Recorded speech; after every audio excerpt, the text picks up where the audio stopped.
Hello everyone, welcome to the Tim Booker channel. Wishing you a pleasant listening experience.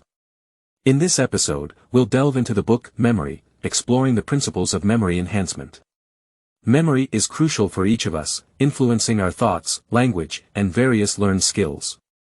It plays a vital role in human development and progress. However, memory abilities vary among individuals. Some can memorize 100 words in an hour, while others might need a whole day for the same task. This difference isn't necessarily due to innate exceptional memory but stems from different memory techniques. For instance, the common approach of memorizing sequentially from the first to the last chapter might not be time-efficient or effective due to disregarding memory patterns. Natural retention might be poor, leading to forgetting within days.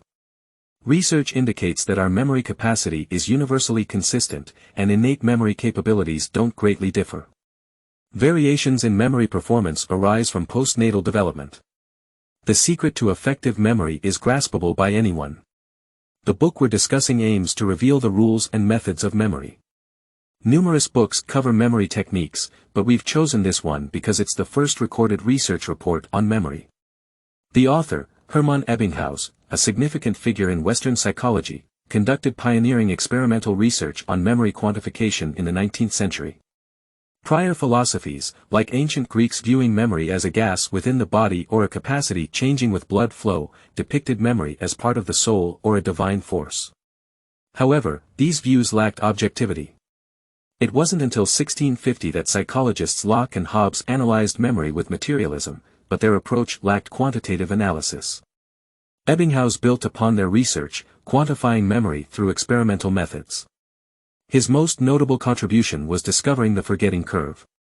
Many memory techniques, including the spaced repetition method, originated from his findings, particularly the forgetting curve.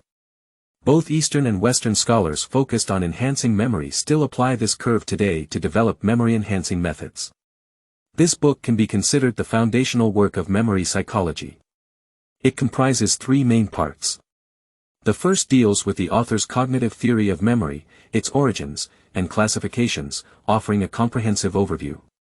The second part meticulously describes his memory experiments, covering experimental preparation, material analysis, result recording, error reduction, and objective conclusions. While this section may be technical and challenging for general readers, it highlights the author's psychological rigor. The final part explores the memory retention curve and its application. This section holds the most value for us and serves as the focus of this episode. The author not only analyzes memory principles but also presents actionable memory techniques. Understanding memory patterns helps explain the efficacy of these methods. Consider this book an encyclopedia of memory mysteries, challenging misconceptions about memory and acting as an informative guide to memory enhancement. By applying these principles, you can elevate your memory skills, retaining the maximum and most essential knowledge in a short time frame. And that concludes this episode. We've explored the laws of memory and methods to enhance memory capabilities, offering insights from both aspects of the book. Now let's delve into the first topic, the memory retention curve. To explain the memory retention curve, we need to begin by categorizing memory. Memory comes in various forms. Some memories only last a few seconds, fleeting moments in our daily lives that don't require intentional focus. Others stick with us for a few hours, like where you parked your car or the name of the customer you're currently serving. These are referred to as short-term memories. Short-term memories only become truly useful when they transition into long-term memories, making them accessible to the manager in our minds for quick retrieval. The concept of the memory retention curve describes the patterns of memory and forgetting. Memory and forgetting are intertwined. Our greatest memory adversary is forgetting. Events you experience create short-term memories in your mind, but without proper attention, they fade over time. Everyone's memories are subject to the passage of time. You may have experienced this. If you review new vocabulary words shortly after learning them, your memory of those words strengthens. However, even after a longer period, you might still forget them. An experiment illustrates this. Participants were divided into groups A and B. Both groups memorized Tang Dynasty poetry. Group A reviewed the material after a certain time, while Group B did not. After 24 hours, Group A remembered 98% of the content, while Group B remembered only 56%. 7 days later, Group A retained 70%, and Group B retained 50%. This demonstrates that while reviewing can extend memory retention, the advantage diminishes over time, and some forgetting is inevitable. Think of your mind as a vast warehouse where life experiences become stored information. When you need those memories, you access this warehouse, but the elderly manager, time, might not quickly find what you seek. Thus, the information remains forgotten. Sometimes, these memories are merely hidden, waiting for the old manager to retrieve them. These forgotten memories go to waste. Memories and forgetting are like chaotic siblings. Strong memory is, in essence, a continual battle against forgetting. The author conducted personal experiments, even being a test subject. He meticulously recorded data and generated a memory retention curve based on his findings. The vertical axis represents the quantity of memory content, while the horizontal axis represents days since learning. This curve shows a declining trend. Initially, the decline is fastest, signifying that the rate of forgetting is irregular. It's not a consistent daily loss but fastest at the beginning, slowing as time goes on, ultimately stopping. Memories not forgotten become long-term memories, accessible at any time or triggered by specific events.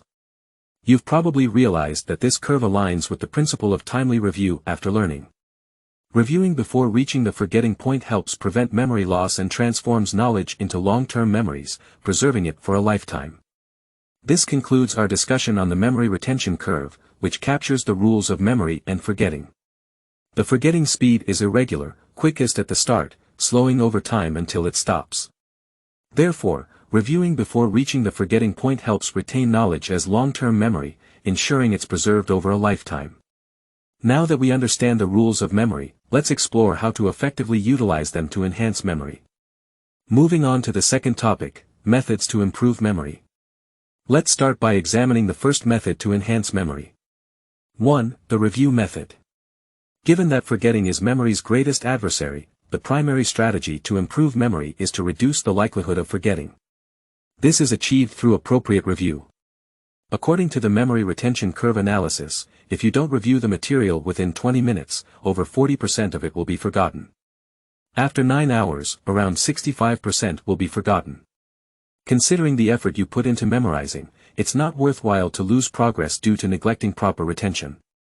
To avoid such scenarios, the author devised a review method based on the memory retention curve, known as the 3-5-1-3-5-10 method.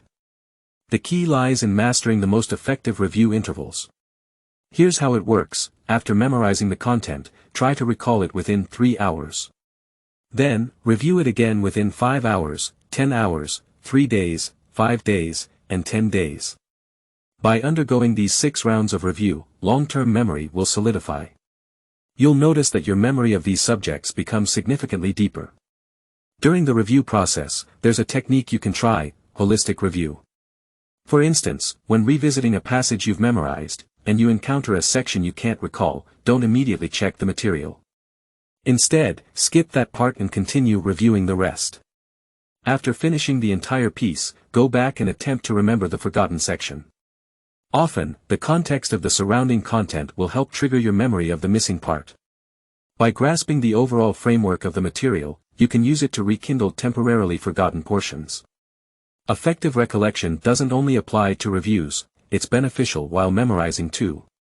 Through experimentation, the author discovered that spending more time on the recollection process enhances memory efficiency. Recollection here refers to mentally revisiting the information you've learned. Think of it as spontaneously recalling exciting scenes from a movie after watching it, except, in this case, recollection is deliberate.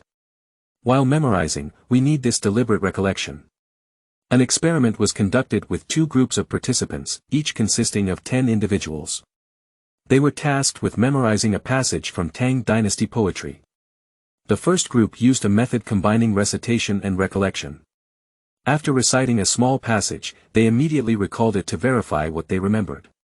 The parts they forgot were then reviewed from the material. The second group merely used rote memorization. The results, after 30 minutes, 2 hours, and 4 hours, favored the first group significantly. This suggests that, compared to repetitive recitation, recollective learning is more effective. So, this concludes our discussion on the first method to enhance memory, review and recollection. Timely reviews, understanding optimal review intervals, and employing the 3-5-1-3-5-10 method can effectively prevent forgetting. Engaging in holistic recollection when revising and extending recollection time while initially memorizing further aid the process. Next, let's delve into the second memory method. 2. The linking method. This technique has the potential to enhance your memory speed. But what exactly is the linking method? It involves identifying connections between the content you need to remember, creating a chain of memory links that facilitate faster retention of a significant amount of information. We all have the experience that interesting things are easier to remember than abstract concepts. Our brains tend to grasp abstract matters less profoundly and find it harder to recall compared to concrete, vivid memories. For instance, words like steam engine, gloves, gun, candle, and rope can be quickly memorized, but terms like greatness, logic, destiny, spirit, and various natural science theories and formulas pose higher memory challenges. When dealing with unfamiliar or complex abstract content, you need to transform it into vivid and intuitive imagery that invokes positive emotions, making it easier to remember. The linking method becomes your ally here. How do you transform such content? Let's consider a few pairs of words. Steam engine and person. Horse and bread. Priest and bar. Though the two items in each pair seem unrelated, applying the linking method can effortlessly establish connections between them, effectively aiding memory recall. You can turn these pairs into sentences. The person working with the steam engine sweats profusely. The plump horse resembles a large loaf of bread. The priest visits the bar and creates a scene after getting drunk. By connecting these image-based pairs into coherent sentences, you craft memorable associations that leave a lasting impression. This may sound exaggerated, but it ensures a memorable experience. For abstract concepts, the technique becomes even more crucial. Consider the word freedom. Imagine it as a bird soaring in the sky. Similarly, envision society as a crowd gathered for song and dance. By turning abstract content into relatable images, the memory difficulty is eased. Essentially, you're transforming dry, uninteresting material in your mind into lively scenes. When you require these memories, you can retrieve these scenes from your mental storage and reconstruct the abstract content. This becomes especially crucial when you need to remember vast amounts of vocabulary, which is common when memorizing an entire book. For this, the linking method becomes invaluable. It connects seemingly unrelated vocabulary, forming a chain of associations. For instance, with words A, B, C, D, and E, you link A to B, B to C, and D to E. This way, if you remember A, you can effortlessly recall B, C, D, or E. Let's take a concrete example. Suppose you need to remember rope, axe, chair, Jesus, and pomegranate. These 5 terms might seem disjointed. To ease memorization, connect them imaginatively. For instance, rope and axe, picture an axe hanging from a vibrant rope. Axe and chair, imagine an axe falling from above, puncturing a chair. Chair and Jesus, visualize Jesus sitting on a glowing chair. Jesus and pomegranate, envision Jesus secretly tucking a pomegranate into his robe. By interconnecting these seemingly unrelated words, you've created a memorable story. Now, when you think about it, you'll naturally remember the whole sequence. This technique can be amplified by incorporating yourself into the story, making it even more engaging and vivid. This personal connection strengthens your memory. Once these connections are formed, revisit the entire story and ensure that each connection is maintained. Avoid introducing new connections that might confuse your memory. So, this sums up our discussion of the second memory method, the linking method. It involves identifying connections between the content you need to remember, forming a chain of associations. This technique enhances memory speed and helps remember vast amounts of information. Transforming abstract content into imaginative scenes can make it more memorable, and linking unrelated concepts creates engaging stories that facilitate memory retention. Now let's move on to the third memory method. 3. The association technique for divergent thinking and visual impression. We call this approach the association memory method. The more exaggerated and vivid the visual associations are, the more lasting the impression they leave.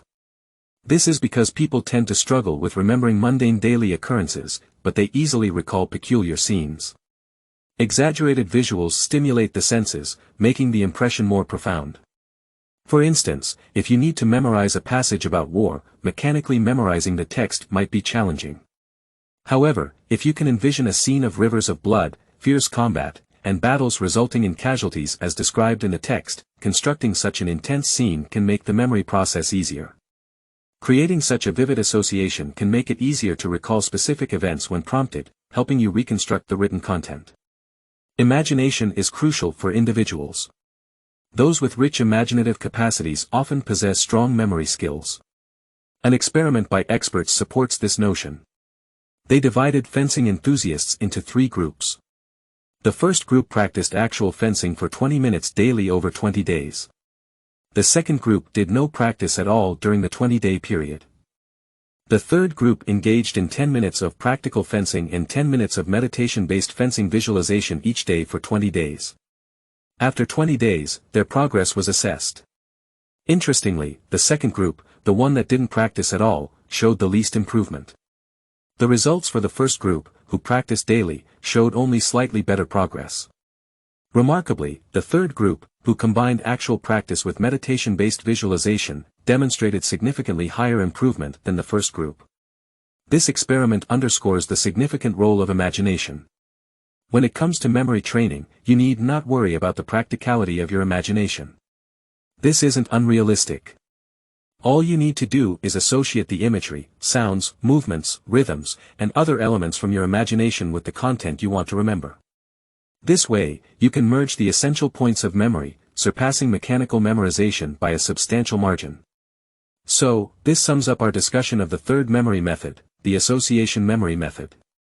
Through imaginative association, you connect key memory points with visual scenes, sounds, or actions.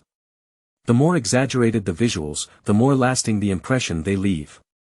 People tend to struggle with remembering daily mundane details, but unique scenes are more vividly recalled. Exaggerated visuals stimulate the senses, enhancing the overall impression. Now, let's discuss the fourth memory technique. 4. The whole-to-part condensation memory method. During the memory process, you might encounter situations where the recall of content gets mixed up. This could involve mixing up chapters or confusing subjects. This is because the information you remember later can interfere with what you've previously recalled. To address this issue of interference between what's remembered earlier and later, the author conducted an experiment. They arranged 12 German words in a sequence and had participants memorize them. Interestingly, few participants made errors between the first and second words, but the error rate increased significantly from the third word onward. By the time they reached the last few words, the error rate decreased again. Remarkably, the accuracy rate for the last word was the same as that of the first word. So, how can you solve the issue of interference during memory recall? It's simple. You can employ the whole-to-part condensation method. Treat the content as a whole and then extract the key points. Essentially, this method involves capturing the key points and creating a list. Condense the most vital aspects of what you need to remember into a concise list. By using this list, you can remember and connect the entire content. Here's how it works in practice. When memorizing, read the entire content first. Then segment it and extract distinctive or representative sentences, such as those containing numbers or reflecting the central theme of the article. Integrate these sentences together and use the previously discussed association memory method to link them. This facilitates a holistic memory approach. When you need to recall, use these distinctive content points to reconstruct the whole content. Multiple repetitions and reviews may be necessary to completely reproduce the entire article's content. This method is highly effective when you're dealing with extensive natural science data, experimental information, or research materials. It significantly reduces the cognitive load on the brain and amplifies memory capacity. So, this concludes our discussion of the fourth memory technique, the whole-to-part condensation memory method. To avoid interference between memory contents, consider the entire lengthy content as a whole. Then, extract key points and connect them to reconstruct the entire content. This method lightens the brain's burden and enhances memory. Of course, one point to consider is that when memorizing content, it's vital to choose the right time. Human memory can be easily affected by interference from previously and subsequently memorized content. Based on biological research into human circadian rhythms, the time when human cognition is most active is within an hour before sleep and an hour after waking up. During this time, the mind is least cluttered, making it the most suitable period for memory. This is why memory tasks in the morning can effectively minimize interference from prior content, and tasks before sleep can prevent interference from subsequent content. Additionally, it could be said that memory recall during midday is the least effective. Alright, as we conclude here, we'll review the content covered in this session. First memory technique, forgetting curve. The forgetting curve illustrates the pattern of memory retention and forgetting. The rate of forgetting is irregular. At the beginning, forgetting is rapid, but as time passes, the rate slows down until forgetting stops. To convert knowledge into long-term memory, timely review is crucial.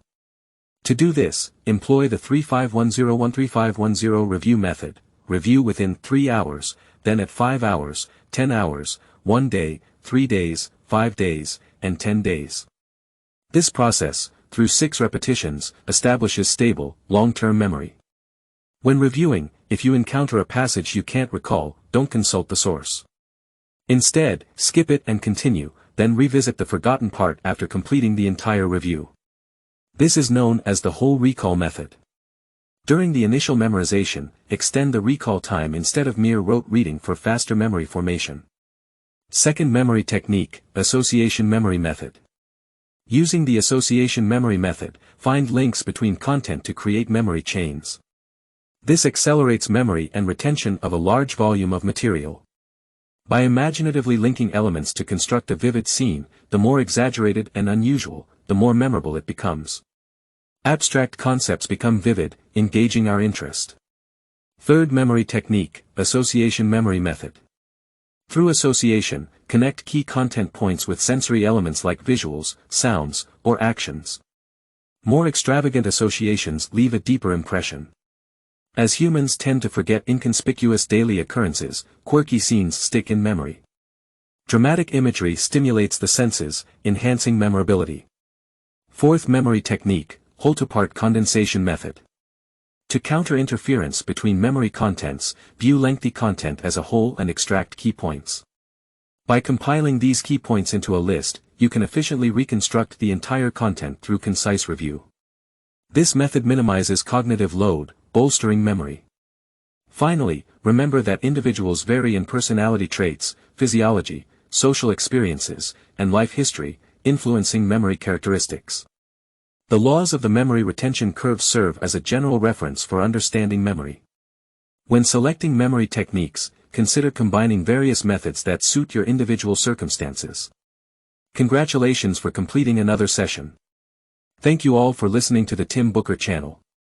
Please subscribe, like, and share this valuable knowledge with friends to merge wisdom with practice, attain financial goals, and create a brighter future. Thank you, and goodbye.